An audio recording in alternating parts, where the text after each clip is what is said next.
hammamiz bu eshikdan kirib narigi eshikdan chiqib ketishga hukm bo'lganmizda. U dunyoga hech kim hech narsa olib keta olmaydi. Lekin bugun biz juda uzoqlarda o'ylaymiz. Biz shoshilib ketib, hatto hozir shunaqaki yosh yigitlar bilan gaplashsangiz hammada diqqatchilik bor. Nimaga? Chunki juda ham katta orzu havaslar ichiga kirib qolganmiz.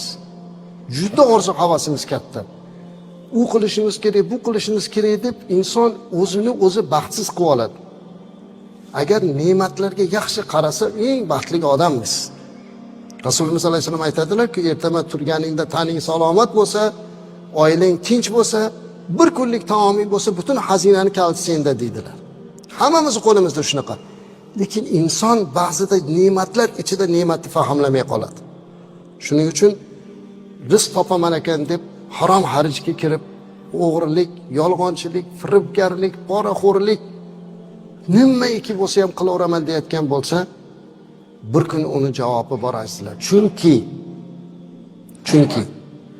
bir sahoba payg'ambarimiz alayhisalomdan so'radilar. Ya Rasululloh sallallohu alayhi vasallam, menga duo qilib bering dedilar.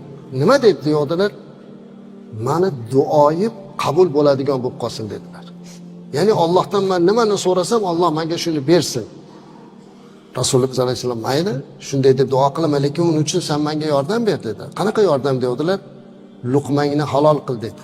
Bilginki bir luqma harom kelsa odamga 40 kun duosi qabul bo'lmaydi dedilar. Biz uni harom bilan bolani katta qilib qo'ysak-chi, azizlar, Alloh saqlasin. Bugun nega duolar qabul bo'lmayapti deganda yeyotgan luqmaga qarash kerak. Nega qabul bo'lmayapti? Bolamizni nimaga muhabbatini bersak, nima bilan boqsak, azizlar, shu muhabbat uni qalbida joy olib qolar ekan.